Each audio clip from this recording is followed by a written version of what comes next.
Bahasa HTML terdiri dari yang namanya tag.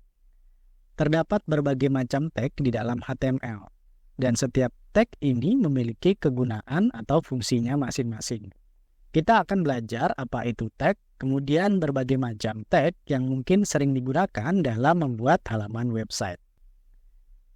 Ini adalah bentuk tag di dalam HTML, di mana dia diapit dengan menggunakan tanda kurang dari dan lebih dari. Dan di dalamnya ada nama tag-nya. Nah, nama tag ini sesuai dengan fungsinya. Selain itu, di dalam tanda kurang dari dan lebih dari ini, ada beberapa tag yang menyertakan nilai atributnya. Biasanya dipisahkan dengan tanda spasi seperti ini. Tetapi ada juga tag-tag yang tidak memiliki atribut. Di dalam HTML ada beberapa tag yang memiliki pembuka dan penutup. Tetapi ada juga tag yang berdiri sendiri tanpa pembuka dan penutup. Ini adalah contoh tag yang memiliki pembuka dan penutup.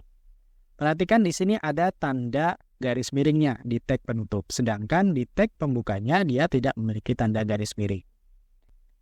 Nah, di antara tag pembuka dan tag penutup ini bisa berisi konten seperti misalnya tulisan atau teks, atau bisa juga berisi tag-tag yang lain. Artinya di dalam tag ini bisa terdapat tag yang lain juga. Ini adalah contoh kode HTML yang ada di video sebelumnya. Perhatikan di sini terdapat banyak sekali tag. Nah, ini ada doctype. Nah, doctype ini adalah contoh tag HTML yang berdiri sendiri. Dia tidak memiliki pembuka dan penutup. Kemudian ini ada HTML. Nah, HTML ini adalah salah satu contoh tag yang memiliki pembuka. Perhatikan di atas sini, dan di bawah sini yang paling bawah ini adalah tag penutupnya. Kemudian di sini ada head, pembuka, kemudian di bawahnya sini ada head penutupnya, dan sebagainya. Nah, kita akan mempelajari fungsi dari macam-macam tag yang ada di dalam bahasa HTML. Kita mulai dari tag utama. Nah, tag utama ini adalah tag dasar yang membuat kode HTML. Biasanya ada 4, ada doctype, kemudian HTML, kemudian tag head dan tag body. Kita mulai dari tag doctype. Nah, tag doctype ini memberikan informasi jenis HTML yang digunakan. Kalau seperti ini, artinya bahwa HTML ini menggunakan HTML versi 5. Versi 5 untuk sekarang ya, tahun 2024 ini adalah versi yang terbaru. Kalau dia menggunakan versi yang sebelumnya, biasa versinya ditulis di sebelah kiri doctype ini, di tanda serunya ini. Kemudian tag HTML. Nah, tag HTML ini adalah tag pembuka yang menunjukkan awal dari dokumen HTML. Semua elemen HTML diletakkan di dalam tag ini. Perhatikan ya, tag ini ada di paling atas, kemudian ada di paling bawahnya. Kemudian ada tag head. Nah, tag head ini mengandung informasi meta tentang dokumen seperti judul, kemudian JavaScript, style sheet, dan metadata lainnya. Biasanya menggunakan tag meta seperti ini. Kemudian ada yang namanya tag body. Nah, ini adalah tempat di mana konten sebenarnya di halaman web ditempatkan. Seperti teks, gambar, hyperlink, formulir, dan lain-lain. Biasanya, konten-konten yang kita lihat di halaman web page itu diletakkan di dalam tag body. Oke, kita akan belajar tag-tag lainnya selain di dalam tag utama tadi. Kita mulai dari tag title. Nah, tag title ini digunakan untuk menentukan judul dari halaman web yang akan ditampilkan di dalam tab browser. Perhatikan di sini, di antara tag title pembuka dan penutup, saya tulis My Simple Web Page. Dan ini muncul di dalam tabnya, di dalam browser, gitu ya. Kemudian ada yang namanya tag heading. Nah, tag heading ini biasa ditulis dengan tulisan H, kemudian ada angka setelahnya. Kalau di sini ada H1. Nah, tag ini digunakan untuk menandai judul atau heading dalam halaman web. Di mana H1 ini adalah heading paling besar dan yang paling kecil adalah H6. Jadi ada H2, H3, H4, H5, sampai H6 yang paling kecil. Ini contohnya ada H1, kemudian di dalamnya ada tulisan Welcome to my web page.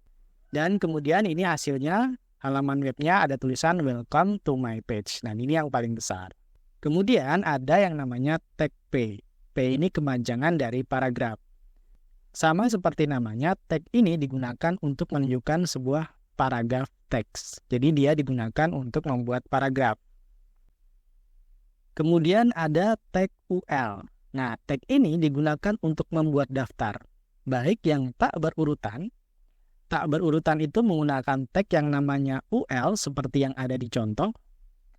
Atau daftar terurut. Nah, daftar terurut ini nanti menggunakan OL, begitu ya. Nah, kalau dia menggunakan UL, perhatikan di dalam tag UL ini ada tag lain yang namanya LI atau list item. Nah, di dalam tag LI ini ada tulisan, ada item 1, item 2, item 3. Nah, kalau menggunakan UL, item 1, item 2, dan item 3 ini masing-masing memiliki bullet point seperti ini ya, ada titik hitam di depannya. Sedangkan kalau kita menggunakan yang namanya OL ya, nanti masing-masing ini bukan bullet point, tetapi bisa berupa angka. Misalnya 1, 2, dan 3, seperti itu. Kemudian ada yang namanya tag A. Nah, tag A ini digunakan untuk membuat hyperlink atau link gitu ya. Dengan tag ini kita dapat membuat tautan ke halaman web yang lain, file atau bagian yang lain dari halaman yang sama. Contohnya ya, tag A ini ya, perhatikan ada nama tagnya. Nah, dan tag A ini memiliki atribut. Ya, ini adalah salah satu contoh tag yang memiliki atribut namanya href. Kemudian nilai atributnya adalah halaman web example.com. Perhatikan hasilnya di halaman web page-nya, dia memiliki warna biru, kemudian ada garis bawahnya yang menunjukkan bahwa itu adalah link. Dan sebenarnya masih banyak lagi tag-tag yang lain. Nah, saya tidak akan menjelaskan kepada kalian semua tag yang ada di dalam HTML, tetapi saya harapkan kalian memiliki gambaran apa itu tag, dan setiap tag memiliki fungsinya masing-masing. Nah, ini adalah contoh-contoh tag yang lain. Ada img untuk image, kemudian table untuk membuat tabel, kemudian ada div, span, form, script, dan style. Jika kalian ingin mempelajari tag-tag yang lainnya, atau kalian menemukan tag yang lain yang tidak kalian mengerti, kalian bisa masuk ke dalam halaman web ini. www.w3schools.com/text/ ya. Nah, ini adalah halaman webnya. Nah, di sini kalian bisa belajar berbagai macam tag ya. Kalau kalian ke sebelah kiri sini, HTML reference ini, kalau kalian scroll ke bawah, nah ini ada HTML text. Kalian bisa pilih mau belajar tag yang mana. Misalnya di sini ada button ya. Saya klik aja. Nah, kemudian di sini ada contohnya. Kemudian ada penjelasannya. Nah, kalian bisa mencoba tag ini ya. Di sini ada tulisan try it yourself. Kalian bisa klik. Maka kalian akan masuk ke dalam editor yang udah dibuatkan oleh halaman web page-nya. Nah, kalian bisa ketik kodenya atau tag yang mau kalian coba. Di sini dia sudah otomatis dibuatkan tag-nya. Kemudian kalian bisa klik run. Nah, kemudian di sebelah kanan ini adalah contoh hasil output yang akan kalian lihat di halaman webnya. Kalau di sini kan tadi kan button ya, yang tag yang kita coba.